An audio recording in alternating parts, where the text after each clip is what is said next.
अस्सलाम वालेकुम नाज़रीन, अवां ॾिसी रहिया आहियो प्रोग्राम इसहाक कुलाची सां गॾु। नाज़रीन, पॉलिटिकल सिचुएशन हिकु दफ़ो ॿीहर गर्मा गर्मी तरफ़ वधी रही आहे, छाकाणि त इस्लामाबाद जो जेको टेम्परेचर आहे, पॉलिटिकल टेम्परेचर, उहो हाई आहे। उनजी वजह इहा आहे त ख़ासि तौर ते जेकी क़ौमी कॉन्फ्रेंस जो कट कोठायो वियो, जंहिंमें अपोज़िशन जमातूं हुजनि, सिविल सोसाइटी हुजे, इवन सहाफ़ी बिरादरी आहे, उहा बि उते शरीक थी ऐं उन क़ौमी कॉन्फ्रेंस में कुझु अहम ॻाल्हियूं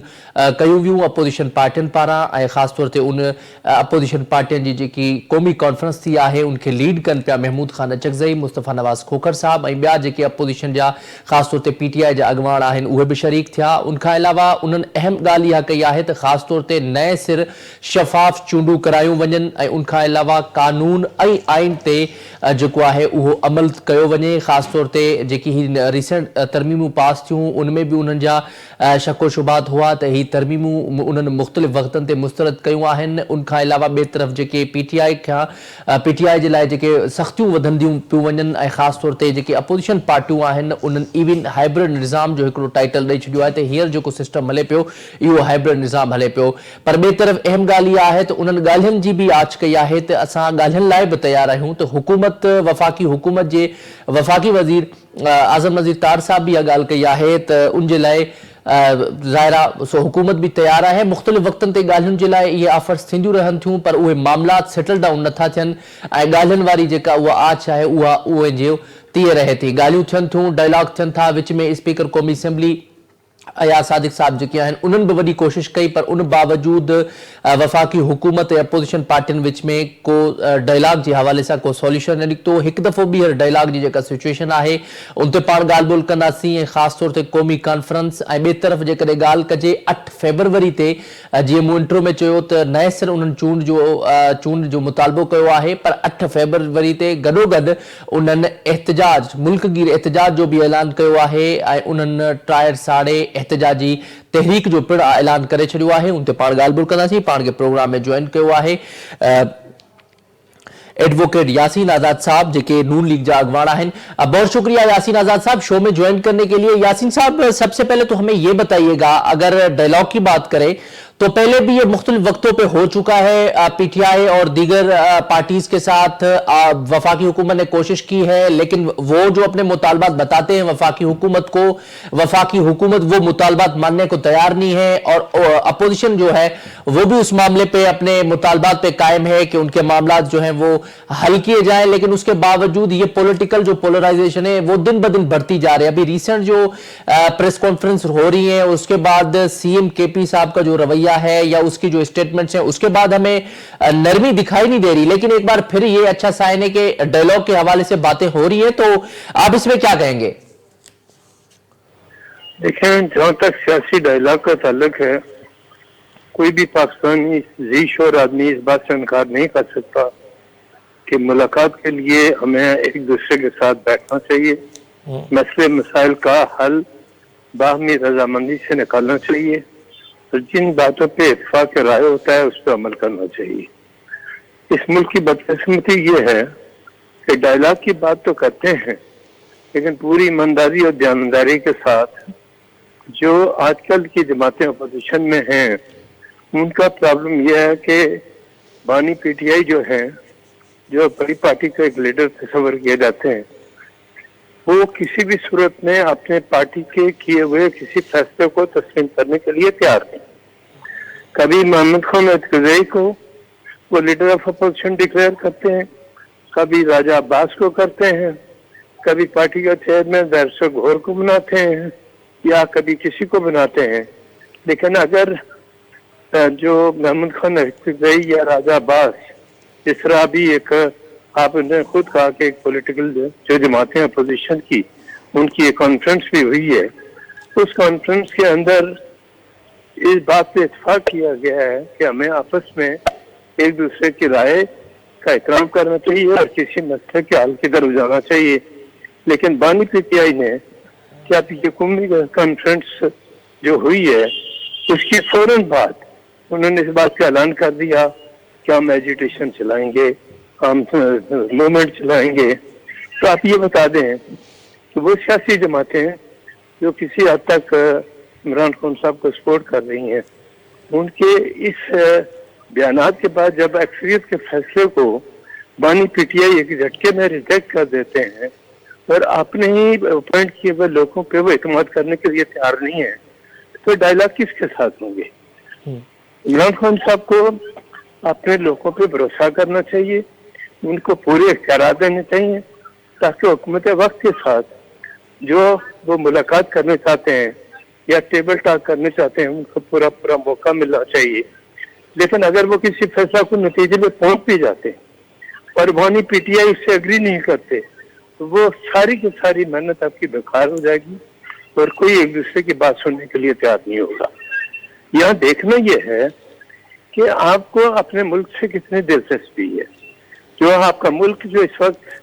बात से मुश्किल सूरत हाल से दो चार है, उससे निकालने के लिए क्या पूरी ईमानदारी से, दयानतदारी से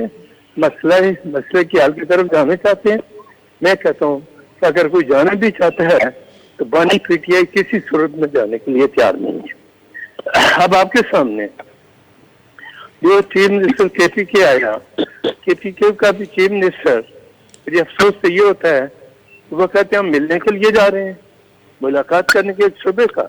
और मिलने के लिए मेरा पॉइंट ऑफ व्यू है कि अगर कोई आदमी अपनी सियासी जमात के लीडर से मिलना चाहता है तो जरूर मिले, लेकिन हर हफ्ते जाके मुलाकात करने का जो कंसेप्ट है ना वो नहीं होना चाहिए। हर हफ्ते अगर आप एक दूसरे से मुलाकात करेंगे, मामला को लेकर आगे चलेंगे, तो जेल के अपने कोई रूल्स हैं और उन रूल्स के मुताबिक मुलाकात का मकसद ये हो गया कि जेल के अंदर जो लोग बंद हैं उनके लिए मुलाकात के लिए एक जैसा रवैया होना चाहिए, ना कि बात के लिए हमारा जो 1973 का आइन है। आप मुझे बता दें वहाँ कहाँ लिखा हुआ है कि एक शहरी रोजाना मिलने का हक रखता है और एक शहरी जो किसी वजह से जेल के अंदर बंद है उसके रिश्तेदार भी अगर मिलने के लिए जाते हैं तो सलाखों के सामने खड़ा करके आपको उनकी मुलाकात कर रहते हैं, उनका अपने पैरों से मुलाकात का मौका भी नहीं देते। तो ये जो चीजें हैं ये इस बात की निशानदेही करती हैं कि हम लोग जानबूझ करके मामला को बेहतरीन पैरों ले नहीं जाना चाहते। आज के पीछे की जो सूरत हाल है वो आपके सामने है, दहशत गर्दी अपनी अरूज पे है और वहाँ का चीफ मिनिस्टर बजाय अमन कायम करने के तो या तो अडियाला जेल के बाहर बैठा होता है लोगों को लेके या वो मूवमेंट की बात करता है। और माजी में मैंने देखा कि पीटीआई की बदकिस्मती ये है कि जब तक हुकूमत पीटीआई की के पीछे में रही, आपने क्या किया सर? आपने ये किया कि केपीके की हुकूमत को आपने इस्तेमाल किया मरकज के खिलाफ और मरकज के खिलाफ आपने इतनी बुरी तरह से उनको इस्तेमाल किया कि चीफ मिनिस्टर पूरी ताकत के साथ बाज़ औक़ात मरकज पे हमलावर हुआ। दुनिया को कोई मुल्क मुझे बता दें एक सूबे का जो गवर्नमेंट है वो दूसरे मरकज पे अटैक कर रही हो और कोई बोलने वाला न हो। अच्छा यासिर साहब, अगर इसी के साथ हम रिलेट करें 26वीं और 27वीं तरमीम, सियासी पार्टियों ने तो उसको मुस्तरद किया भी है, लेकिन उसके साथ साथ जो लीगल फ्रेटर्निटी है, आप खुद भी जाहिर है लीगल एक्सपर्ट हैं, अब बहुत अच्छे कानूनदान हैं, तो जाहिर है ये जो 26वीं तरमीम या 27वीं तरमीम अब तो एक्ट बन चुकी है, लेकिन इस हवाले से जो वुकला कन्वेंशन हो रहे हैं या बहुत ही कराची बार हो गई, सिंध हाईकोर्ट बार हो गई या इवन मुख्तलिफ जो बार्स हैं उन्होंने प्रोटेस्ट कर रखा है 26वीं तरमीम को, 27वीं तरमीम के हवाले से उन्होंने एहतजाज के भी ऐलानात कर दिए हैं। तो आप क्या समझते हैं, आप खुद कानूनदान हैं, 26वीं तरमीम 27वीं तरमीम अगर आपके बकौल, अगर नून लीग के बकौल, अगर पीपल्स पार्टी के बकौल ये ठीक है तो फिर वुकला बरादरी जो है वो क्यों एहतजाज कर रही है? वो तो लीगल फ्रेटर्निटी है, उनको तो ज्यादा कानून का पता है। आपने बहुत अच्छा सवाल किया। इस सवाल का जवाब यह है कि जहाँ तक हमारी कम्युनिटी की बात करते हैं, पहली बात यह है कि आपको ये फैसला करना पड़ेगा कि अभी जो इंतखाबात हुए, दो सबसे बड़े इदारे सुप्रीम कोर्ट बार और पाकिस्तान बार काउंसिल, क्या उसमें उन लोगों को पजेराई मिली जो आज 26वीं और 27वीं अमेंडमेंट के खिलाफ बात कर रहे हैं, या हमें एक किस्म की कामयाबी मिली? तो इस वक्त पाकिस्तान बार काउंसिल में हमारा ग्रुप जो इंडिपेंडेंट ग्रुप है मेजॉरिटी में है, सुप्रीम कोर्ट बार एसोसिएशन 17 में से एक मेंबर उनका है, बाकी 16 के 16 हमारे हैं। सूबाई बार काउंसिलें जो बनी है उनकी भी तकरीबन पोजीशन अच्छी है। आपने कराची बार के हवाला दिया, कराची बार के हवाले से मैं ये बात करता हूँ कि कराची बार में हमेशा 20 दिसंबर से पहले पहले इलेक्शन होते हैं। इस दफा तो कराची बार अभी तक अपना इलेक्शन तो नहीं करा सकी। नारे तो जमहूरियत के लगाते हैं, कानून के लगाते हैं और इनकी बालादस्ती के कराते हैं, लेकिन आपने 1 साल के इलेक्शन वक्त पे कराने के लिए तैयार नहीं। आप जहां तक आप लीगल कम्युनिटी की बात करते हैं, मैंने भी एक से एक मूवमेंट देखी है, लेकिन उस वक्त जो मूवमेंट चली है, चाहे चौधरी अफ्तार की हो, PNA की हो, MRD की हो, कोई भी मूवमेंट जो हो, उस वक्त इलेक्टेड रिप्रेजेंटेटिव जो थे वो एक प्लेटफॉर्म पे थे, वो डिवाइड नहीं थे। आज जो लोग 26 अमेंडमेंट की मुखालफत कर रहे हैं, उनसे पूछो कि उनके इलेक्टेड रिप्रेजेंटेटिव बड़ी बॉडीज के अंदर कितने मौजूद है, नंबर 1। नंबर 2, सबसे बड़ी बात जो हमें ज़हन नशीन कर लेनी चाहिए वो ये कि 1973 के आइन के अंदर ये बात दुरुस्त है कि अगर पार्लियामेंट के अंदर पास 2/3 मेजॉरिटी है तो कानून और आइन में किसी किस्म की भी कोई तब्दीली करने के वो मजाज है। वो कौन लोग हैं? वो लोग हैं जिनको आप इलेक्ट करके पार्लियामेंट के अंदर भेजते हैं। उनका काम पार्लियामेंट के अंदर कानून साजी करने का काम उनका है। आज बार एसोसिएशन जिन लोगों का आप हवाला देते हैं, यकीन करें उनके अपने हालात इतने खराब हैं कि एक बार के जो अफेयर्स हैं आप प्रॉपर वे में उनको चलाने की पोजीशन नहीं है, और आप कानून और आइन की बात करते हैं और पार्लियामेंट की बालादस्ती को चैलेंज करते हैं। अगर वाकई कोई अमेंडमेंट है तो इसका तरीका ये कार ये होना चाहिए कि बाहर को लीडर को जो इलेक्टेड रिप्रेजेंटेटिव है उनको बैठाएं, बैठाने के बाद वो तय करें क्या कौन सा 26वीं अमेंडमेंट गलती है और 27 अमेंडमेंट में गलती है। उसका तरीकाकार ये होता है कि आइन का कोई आर्टिकल जब आप अमेंडमेंट लाते हैं तो उसमें अगर किसी किस्म की कोई गलती है तो उसकी निशानदेही आप अदलिया में जाके करते हैं। सड़कों पे कभी भी आइन के अंदर तब्दीली नहीं आई। आइन के अंदर तब्दीली सिर्फ पार्लियामेंट लाती है, वो भी तब जब 2/3 मेजॉरिटी उनके पास हो। आज अगर पार्लियामेंट के बाद 2/3 मेजॉरिटी न हो तो क्या 26वीं अमेंडमेंट आ सकती थी? क्या 27वीं अमेंडमेंट आ सकती थी? और आज दो पॉलिटिकल पार्टी जो है जिसमें नून और पीपल्स पार्टी, जब तक दोनों एक हैं उनके पास 2/3 मेजॉरिटी के लिए किसी और की जरूरत ही नहीं। उनके पास कितनी अक्सरियत अपनी जगह पे मौजूद। मैं ये कहता हूँ कि कौमी सतह के जो फैसले होते हैं ना, वो टेबल टॉक के जरिए अलग किए जाते हैं, एक दूसरे को गालियां देने से हल नहीं किया जाता। या गालियां दी जा रही हैं, मसले मसाइल को हल करने की कोई कोशिश नहीं की जा रही। मेरा कहना यह है कि मसले मसाइल को हल करने के लिए आप सबको मिलकर बैठना पड़ेगा और पानी पीने को ये बात तय करनी पड़ेगी। अच्छा यासीन साहब, इसी के साथ ये भी हमें बताइएगा कि अब ये जो कौमी कॉन्फ्रेंसेस हो रही है, अपोजिशन एक मर्तबा फिर जो है वो एक सरगर्म हो चुकी है और इस्लामाबाद की जो पॉलिटिकल टेम्परेचर है वो भी हाई हो चुका है। सारी पार्टीज इकट्ठा हैं, अब अपोजिशन पार्टीज खासतौर पे, उसमें सिविल सोसाइटी भी है। उन जो कॉन्फ्रेंसेस हो रही हैं उसमें वकला और सहाफ़ी बरादरी भी शरीक होती है। तो क्या आप क्या समझते हैं, क्या ये जो अपोजिशन है ये हुकूमत के लिए, आपके लिए प्रेशर बिल्डअप कर सकती है, या आप आसानी से इनको और वकला बरादरी को टैकल कर लेंगे? पहली बात यह कि वकला की अक्सरियत उन लोगों के साथ नहीं है जो 26वीं अमेंडमेंट की मुखालफत कर रहे हैं। वकला की अक्सरियत जो बार की नुमाइंदगी करते हैं उनकी अक्सरियत 26वीं अमेंडमेंट की मुखालफत नहीं कर रही। इन तमाम हालात के बावजूद आपको ये देखना पड़ेगा कि जब ऐसी सूरत हाल है तो आपको बैठ के बात करनी पड़ेगी। मैं फिर आपके प्रोग्राम के हवाले से एक सवाल करता हूँ। मिसाल के तौर पर महमूद खान अजगज़ई को आज आपने लीडर ऑफ अपोजिशन डिक्लेयर कर दिया, राजा अब्बास को कर दिया। ये लोग जब तमाम जमातों के साथ बैठ के फैसला करें कि हमारे मुज़ाकरात होने चाहिए, हमें इन मसलात पे तय होना चाहिए, कल वो किसी फैसले पे अगर पहुंच जाते हैं और बानी PTI नहीं मानता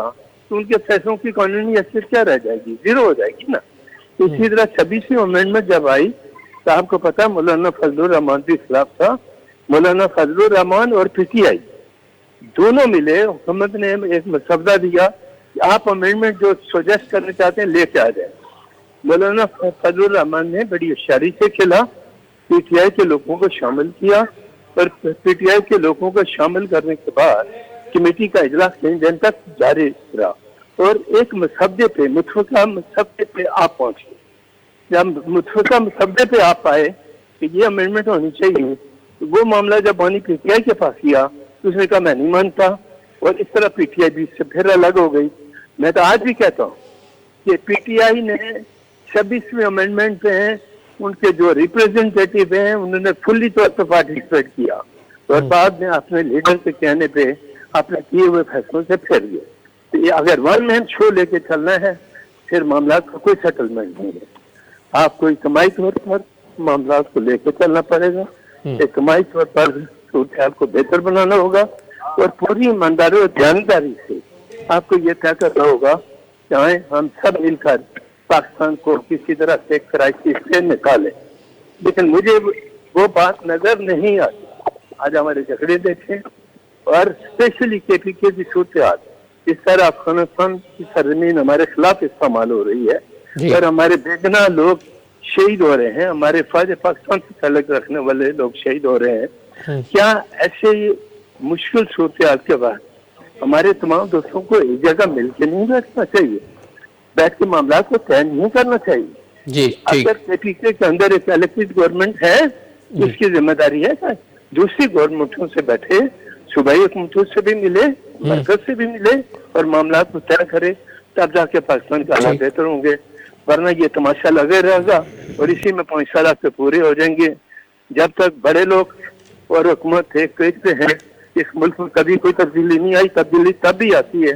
जब बड़े लोग आपके खिलाफ जाते हैं। पर मैं समझता हूँ कि जिस तरह इमरान के दौर पर एक पेज में थे, आज वो भी एक पेज पे हैं। तो हुकूमत ऐसे चलेगी, आप शोर शराबा करते रहें, फायदा कुछ नहीं होगा। जी ठीक है, बहुत शुक्रिया यासीन आज़ाद साहब प्रोग्राम में टाइम देने के लिए। नाज़रीन अवां नूली गगवान यासीन आज़ाद साहब जी ॻाल्हि ॿोल ॿुधी तफ़सीली तौर ते उन्हनि पंहिंजो जे पार्टी जो या वफ़ाक़ी हुकूमत जो ख़ासि तौर ते उन्हनि मौक़िफ़ पेश कयो ऐं अपोज़िशन जे हवाले सां उन्हनि जो इहो चवणु आहे त 26 तरमीम तोड़े 27 तरमीम ख़ासि तौर ते जॾहिं 26 तरमीम आई हुई त उहा पीटीआई जे मुतफ़िक़ा फ़ैसिले तौरु 26 तरमीम पास कई वई, जंहिंमें JUI ऐं ॿियूं पार्टियूं शामिल हुयूं ऐं उनखां अलावा 26 ऐं 27 तरमीम में जेकी वुकला बिरादरी हिन महल जेकी वॾियूं वॾियूं दावाऊं कनि पिया, उहे 26 ऐं 27 तरमीम में अगरि उन्हनि जी जेका आहे वर्थ हुई, जेकॾहिं उहे 26 ऐं 27 तरमीम ख़िलाफ़ हुआ या 27 ऐं 26 तरमीम जेकॾहिं ग़लति हुई त उन्हनि जी अक्सरियत पाकिस्तान बार काउंसिल ऐं ॿियनि बार काउंसिलनि में छो हाराए वई? इहो वॾो अहम सवाल आहे। ॻाल्हि ॿोल खे जारी रखंदासीं। ब्रेक जो वक़्तु थियो आहे, हिते वठो शॉर्ट ब्रेक। स्टे विथ अस।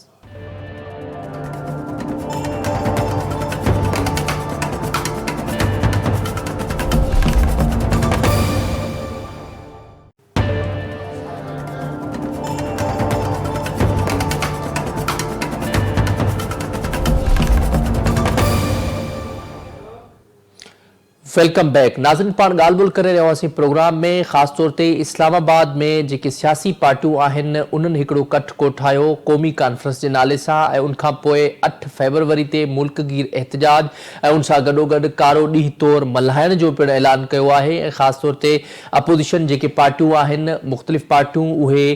कलेक्टिवली मिली करे हाणे हिकु एहतजाज कंदियूं ऐं उन सां गॾोगॾु जेका लाहे अमल आहे उहो जोड़े एहतजाज तरफ़ वेंदियूं। ऐं उन मां वॾो इहो अहम सवाल आहे त छा उहे वफ़ाक़ी हुकूमत खे टफ टाइम ॾेई सघनि थियूं? हिकु तरफ़ ॻाल्हियुनि जूं बि ख़बरूं साम्हूं अचनि पियूं त वफ़ाक़ तोड़े जेके अपोज़िशन पार्टियूं आहिनि उहे ॻाल्हियुनि लाइ बि तयारु आहिनि, त ॿिए तरफ़ जेकी सियासी गर्मा गर्मी आहे उन मां इहो न पियो लॻे त ॻाल्हियुनि मां को पॉज़िटिव रिज़ल्ट निकिरंदो। पर उनखां अलावा ॿिए तरफ़ जेके अपोज़िशन पार्टियूं आहिनि उन्हनि एहतजाज जो बि ऐलान कयो आहे। ख़ासि तौर ते जेकी हिकिड़ी PTI आहे उन जे लाइ तमामु घणियूं सख़्तियूं वधंदियूं पियूं वञनि ऐं उनखां पोइ CM KP सोहेल आफ़रीदी साहब जी स्टेटमेंट जेके आहिनि उहे वफ़ाक़ी हुकूमत खे या वफ़ाक़ी वज़ीरनि खे उन्हनि जूं स्टेटमेंट्स न पियूं वणनि। उन ते पाण ॻाल्हि ॿोल कंदासीं। पाण खे प्रोग्राम में जॉइन कयो आहे इस्लामाबाद मंझां सीनियर सहाफ़ी, सीनियर तजनिगार रज़ा खत्री साहब। रज़ा खत्री साहब, thank you so much for joining my show. महिरबानी। रज़ाक साहब, पहिरियां त इहो ॿुधाइजो, हिकु त ॻाल्हियुनि जे हवाले सां अपोज़िशन जेके पार्टियूं आहिनि क़ौमी कॉन्फ्रेंस में उन्हनि इहा ॻाल्हि कई आहे त असां ॻाल्हियूं करण लाइ तयारु आहियूं, पर वॾो अहम सुवाल इहो आहे त जेकॾहिं अपोज़िशन पार्टियूं ऐं जेके क़ौमी कॉन्फ्रेंस में जेके अॻवान शरीक हुआ, जेकॾहिं उहे ॻाल्हियुनि तरफ़ वञनि था त उनखां पहिरियां बि जेकॾहिं ॻाल्हि कजे मुख़्तलिफ़ वक़्तनि ते ॻाल्हियूं त थींदियूं रहनि थियूं, पर उन मां पॉज़िटिव को बि रिज़ल्ट न मिलंदो। पर छाकाणि त पीटीआई जा जेके बि मुतालबा आहिनि उहे वफ़ाक़ी हुकूमत मञण लाइ तयारु न आहे। अवां छा पिया सम्झो, छा ॻाल्हियुनि जे ज़रिए को पॉज़िटिव वे निकिरी सघे थो?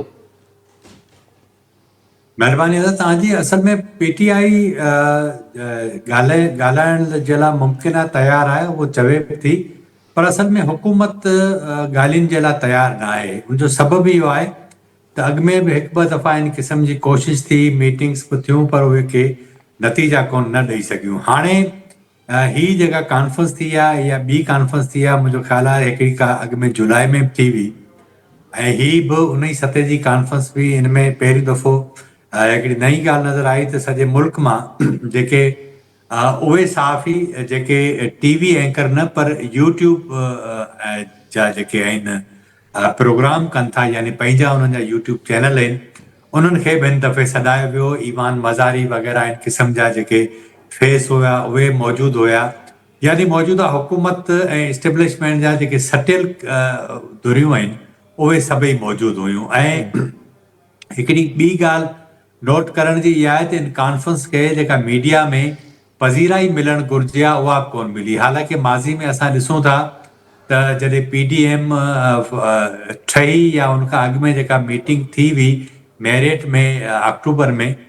त उन वक़्तु बि मीडिया ते अपोज़िशन जा इहे मीटिंग्स छायल हुयूं, पर हिन दफ़े उहो स्पेस बिल्कुलु कोन मिलियो आहे टेलीविज़न मीडिया ते। इहो ई सबबु आहे त सोशल मीडिया ते यानी ट्विटर ते, फेसबुक ते या यूट्यूब ते ही हिकिड़ो सोर्स आहे अपोज़िशन जी जमातनि खे पंहिंजी ॻाल्हि रखण जो, पंहिंजो मौक़िफ़ रखण जो। पाण जेकॾहिं वापसि अचूं, तव्हां जेका ॻाल्हि कई हुकूमत ऐं पीटीआई जे विच में ॻाल्हियुनि जी, हाणे कुझु इशू इहे आहिनि त पीटीआई बुनियादी तौर ते जेके मुतालबा करे थी, यानी हू चवे थी त इलेक्शन में जेका धांधली थी आहे उनजी जांच कई वञे ऐं उनजा जेके ज़िम्मेदार आहिनि उन जो तयन कयो वञे ऐं नवां इलेक्शन कराया वञे। हाणे बुनियादी तौर ते जेका सोचण जी ॻाल्हि आहे उहा इहा आहे त ही सॼी इलेक्शन जेका कराई वई हुई उहो प्लान ई इहो त इन इलेक्शन जे ज़रिए हिकिड़ी नई रिजीम आंदी वञे, उन जे ज़रिए नई कानून साज़ी कई वञे जेका पंहिंजी मर्ज़ी जी कानून साज़ी हुजे। अवां दुनिया जा अख़बार खणी ॾिसो, हाणे ई मूं ॾिठो पिए त 9 कलाक अॻु में वाशिंगटन पोस्ट पंहिंजो हिकिड़ो मज़मून रखियो आहे जेको तव्हां ते एक्स ते ॾिसी बि सघो था। उनमें इहे सभु शयूं क्लियर आहिनि त पाकिस्तान में समूरा जेके पावर आहिनि उहे हिकु शख़्स जी ज़ात जे अख़्तियार हेठि अची विया आहिनि। यानी आइन में तरमीम थी आहे, उनजो फ़ाइदो उनखे थियो आहे। पार्लियामेंट केतिरी आइन में जेका तरमीम थी आहे उनमें बज़ाहिर त इहा दावा कई थी वञे त पार्लियामेंट खे इहो अख़्तियार आहे त पार्लियामेंट इहो फ़ैसिलो करे त जज कहिड़ा रखिया वञनि, आइनी अदालत हुजणु घुरिजे, सभु ॻाल्हियूं ठीकु आहिनि। बज़ाहिर इहो सॼो कॉस्मेटिक्स क़िस्म जा दलील आहिनि, पर बुनियादी तौर ते सभु सम्झनि था हिन मुल्क जा माण्हू त इहे आइन में 26 हुजे या 27 तरमीम इन करे कई वई त जीअं समूरा फ़ैसिला पंहिंजी मर्ज़ी जा कराए सघजनि। इमरान ख़ान खे अॻु में तोशाखाना में हिकिड़ी सज़ा आई, वरी ॿी सज़ा ॾिनी वई। लाहौर में जेके अॻवान जेल में आहिनि उनखे हिकिड़ी सज़ा आई, वरी हिकिड़ी छॾे वरी ॿी सज़ा आई। त इन क़िस्म जो इहो आहे त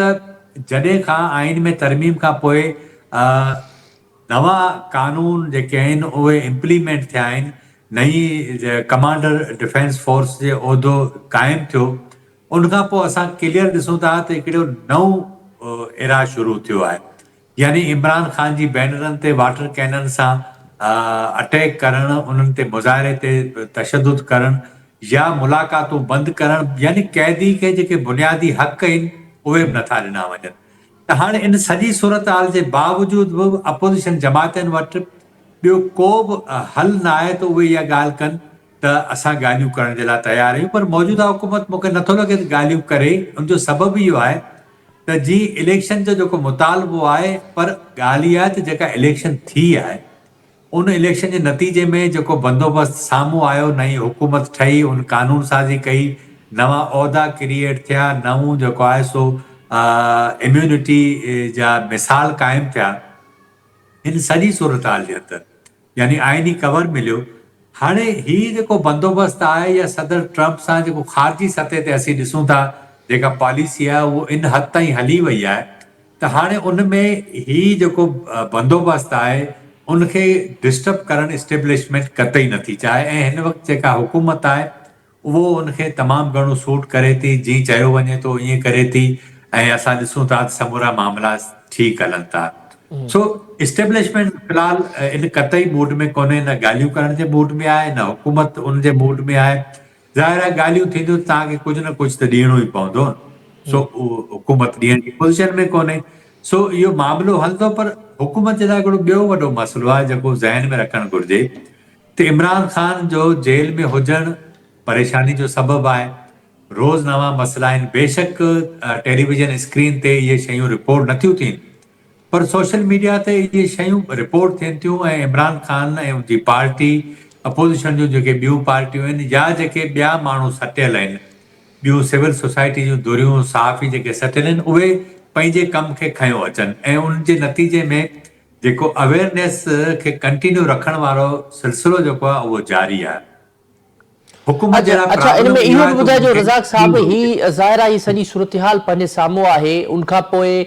जेको अपोज़िशन जो ख़ासि तौर ते रोल हुजे थो उहो इम्पोर्टेंट हूंदो आहे, पर अनफॉर्चुनेटली जेकी ॻाल्हि पहिरियां त पीडीएम जो जीअं अवां ज़िक्र कयो त पीडीएम जे दौर में त उन टाइम पीडीएम हिकिड़ी स्ट्रेंथ हुई, उन्हनि जी स्ट्रीट पावर उन्हनि वटि हुई ऐं उन्हनि घटि में घटि एटलीस्ट टफ टाइम ॾिनो उन टाइम जी हुकूमत खे। पर हींअर पाण खे सभु पार्टियूं गॾु नज़र बि अचनि थियूं एक्सेप्ट नून लीग ऐं पीपल्स पार्टी, पर उन बावजूद भी जेके पार्टियूं आहिनि उहे मुतफ़िक़ नथियूं थियनि, या पीटीआई में कुछ धड़ा आहिनि या ग्रुपिंग आहे, को अहिड़ो चक्कर आहे जंहिंजे करे वफ़ाक़ी हुकूमत अपोज़िशन पार्टियुनि खे सीरियस न पई वठे ऐं उनखां अलावा ख़ासि तौर ते 26 तरमीम ऐं 27 तरमीम खे अपोज़िशन पार्टियुनि तोड़े लीगल फ्रेटर्निटी मुस्तरद कयो आहे। अवां छा पिया सम्झो त इन में हाणे जो जेकी क़ौमी कॉन्फ्रेंस थियनि पियूं या जेकॾहिं ग्राउंड रियलिटी में वञी करे जेकॾहिं एहतजाज थियनि था, तहरीकूं हलन थियूं, अवां समझो था तो को पॉजिटिव रिजल्ट निकरंदो ऐं घटि में घटि वफ़ाक़ी हुकूमत खे प्रेशर बिल्डअप करे सघंदा?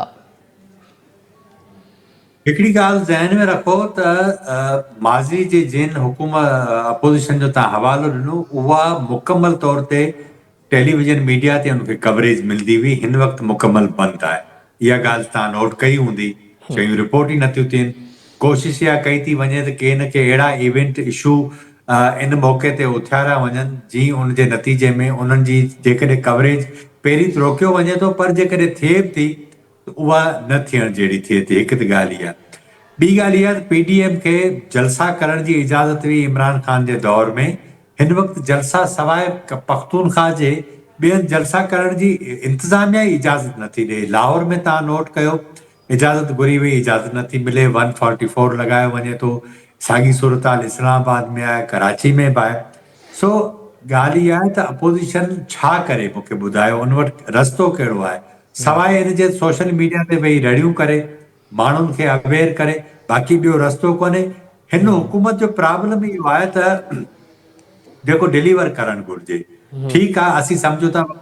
1000 ख़राबियूं आहिनि अपोज़िशन जे अंदरि, ठीकु आहे, थोरी देरि जे लाइ इन मफ़रूज़े खे मञी वठिजे,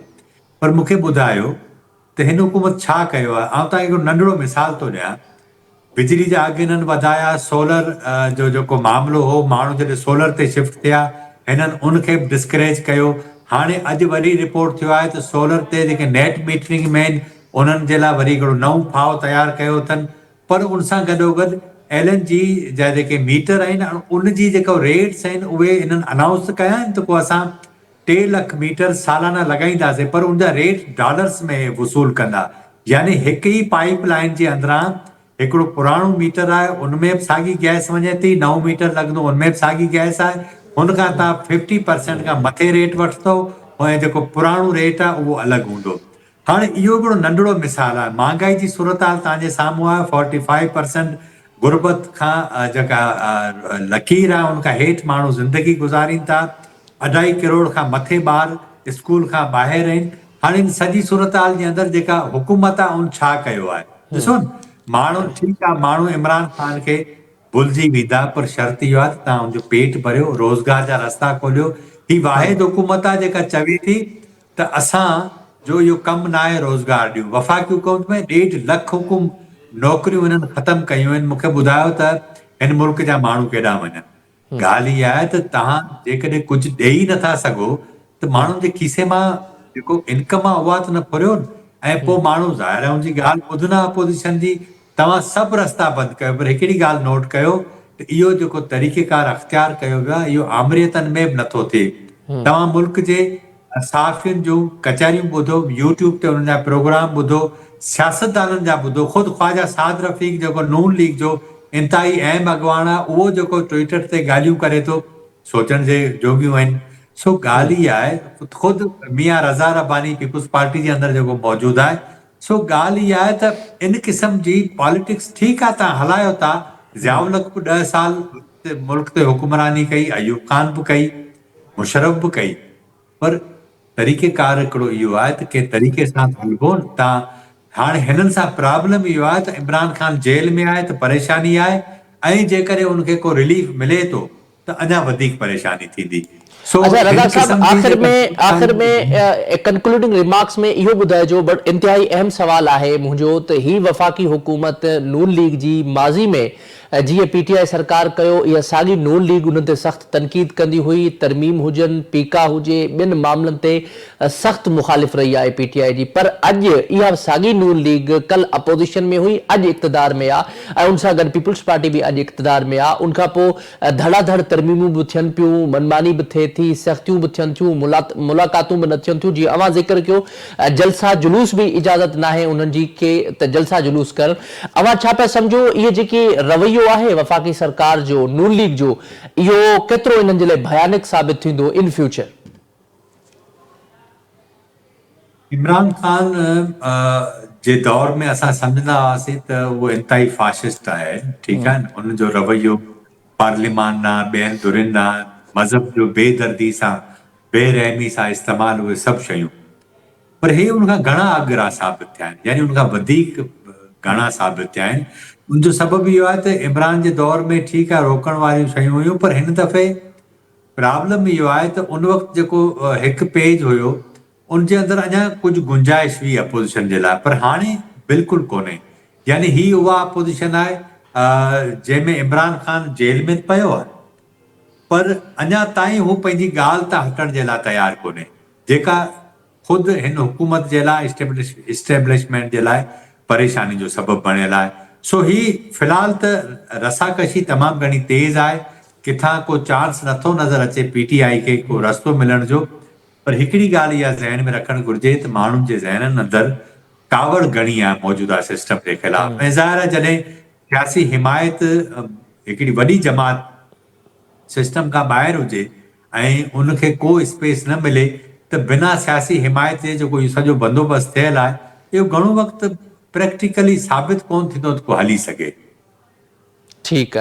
है वॾी महिरबानी रज़ा खत्री साहब असांखे प्रोग्राम में टाइम ॾियण जे लाइ नाज़रीन अवां रज़ा खत्री साहब जी ॻाल्हि ॿुधी ॿुधी तफ़सीली तौर ते उन्हनि